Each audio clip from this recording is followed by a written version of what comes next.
Dear students, good afternoon to all of you. हमने last class में question number 3 तक कर लिया था। एक्सरसाइज 9.1 का क्वेश्चन नंबर 3 कर लिया था। बाकी वाले पार्ट्स आपको होमवर्क के लिए दिए थे, आई थिंक आपने कर लिए होंगे। आज हम नेक्स्ट करेंगे क्वेश्चन नंबर 4। कौन सा? क्वेश्चन नंबर 4 करेंगे। क्वेश्चन नंबर 4 में क्या दिया गया है, क्या पूछा है आपको?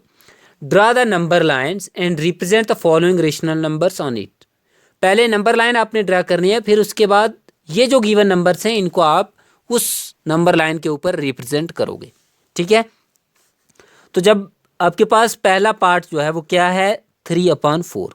3/4 को आपने नंबर लाइन के ऊपर रिप्रेजेंट करना है। तो सबसे पहले आप क्या करोगे, नंबर लाइन बना लोगे।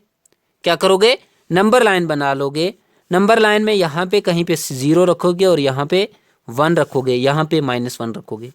ठीक है, अब देखिए यहाँ पे आपके पास 0 है, यहाँ पे 1 है। 3/4 जो है वो 0 और 1 के बीच में कहीं आएगा। 3/4 जो है वो 0 और 1 के बीच में कहीं आएगा। तो वो देखते हैं कहाँ पे आएगा, पहले हम ये देख लेते हैं, नोट कर लेते हैं। देखिए यहाँ पे रफ में मैं आपको बता रहा हूँ, अगर 0 को डिनोमिनेटर में 4 है तो हमें 4 लेना है। 0 को अगर 4 से हम डिवाइड करें तो आंसर हमारे पास क्या होगा? 0 ही होगा। इट मीन्स 0 को हम 0/4 लिख सकते हैं। इसके बाद दूसरा जो आएगा उसको हम क्या लिखेंगे? 1/4। उसके बाद जो आएगा उसको हम क्या लिखेंगे? 2/4। उसके बाद जो आएगा उसको हम क्या लिखेंगे? 3/4। आगे क्या है? 1 क्या 4/4 को हम 1 के इक्वल लिख सकते हैं। 4 से 4 कैंसिल, 1 बच जाता है। तो 1 को हमने क्या लिखा बच्चे? 4/4। किसको आपने शो करना था? 3/4 को। 3/4 को आप सर्कल कर दोगे, तो ये आपने रिप्रेजेंट कर दिया इसको नंबर लाइन के ऊपर। बस इतना ही काम था। इस तरफ भी आप आपकी चाहे से अगर इस तरफ भी नोट करना चाहो तो लिख सकते हो। -1/4 होगा, उसके बाद -2/4 होगा, उसके बाद -3/4 होगा, और यहाँ पे 1 को आप क्या लिखोगे? -4/4। ये आपकी फर्स्ट पार्ट क्वेश्चन नंबर 4 का सॉल्व हो गया। अब सेकेंड पार्ट कर लेते हैं। सेकेंड या थर्ड पार्ट में आपको करवा देता हूँ। ठीक है, क्या है? -7/4।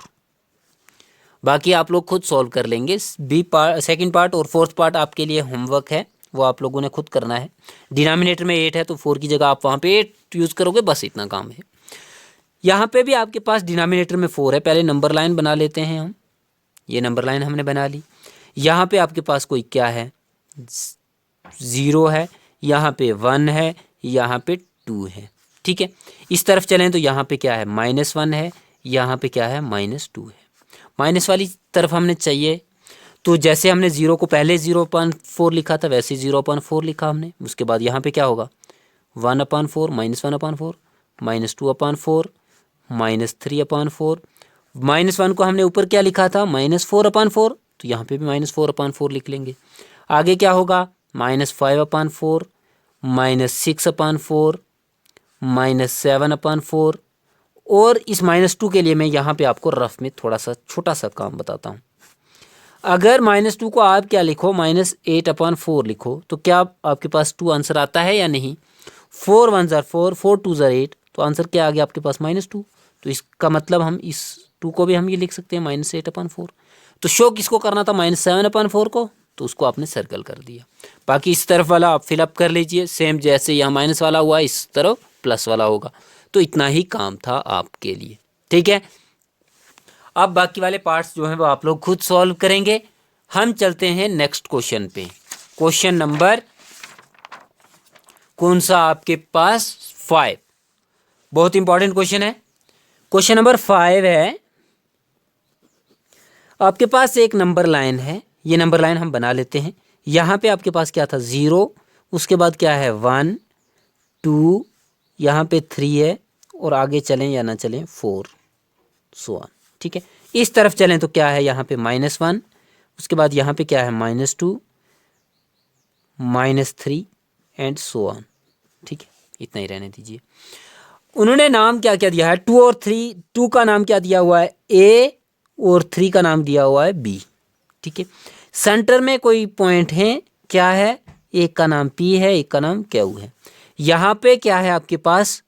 -1 का नाम T है, और 2 का नाम क्या दिया हुआ है उन्होंने, u दिया हुआ है। ठीक है, यहां पे आपके पास s है और यहां पे क्या है, r है।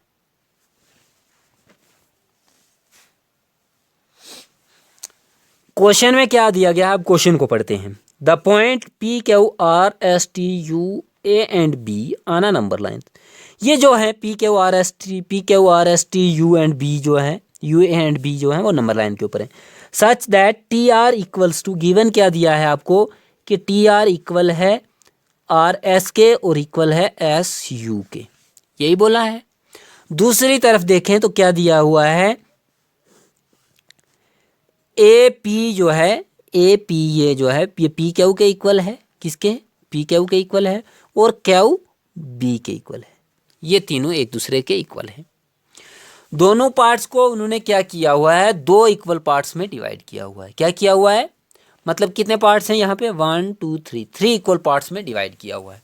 हर एक को कितने पार्ट्स में डिवाइड किया है, 3 इक्वल पार्ट्स में डिवाइड किया है।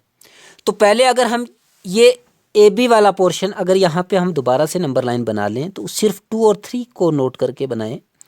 2 और यहाँ पे क्या है आपके पास 3 है। इसका नाम क्या है, ए है, इसका नाम क्या है, बी है। सेंटर में यहाँ पे कोई पॉइंट पी है और यहाँ पे कोई पॉइंट क्यू है। तो यहाँ पे हम पी और क्यू की वैल्यू अगर फाइंड करें तो वो क्या क्या मिलेगी वो देख लीजिए। 2 है और 3 है, तो दोनों को कितने पार्ट्स में डिवाइड किया है, 3 इक्वल पार्ट्स में डिवाइड किया है। किसमें, 3 इक्वल पार्ट्स में डिवाइड किया है।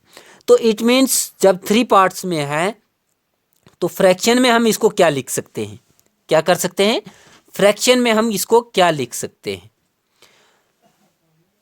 फ्रैक्शन में 2 इसका मतलब किसके इक्वल होगा, 6/3 के, 3 1 3 3 2 6।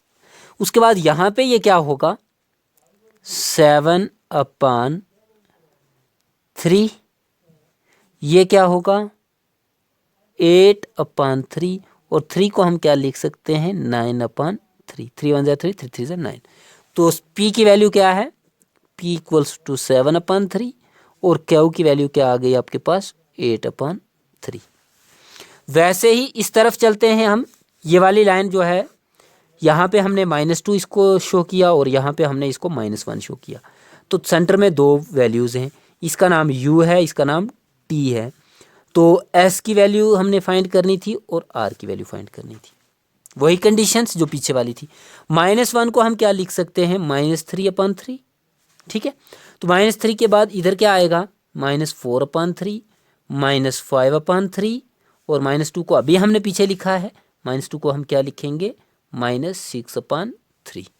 ठीक है, तो s की वैल्यू क्या आई आपके पास, -5/3 आई, और r की वैल्यू क्या आई आपके पास, -4/3। बस यही चीज़ें आपने इन सब की वैल्यूज़ लिखनी थी, वो हमने नोट कर दी हैं।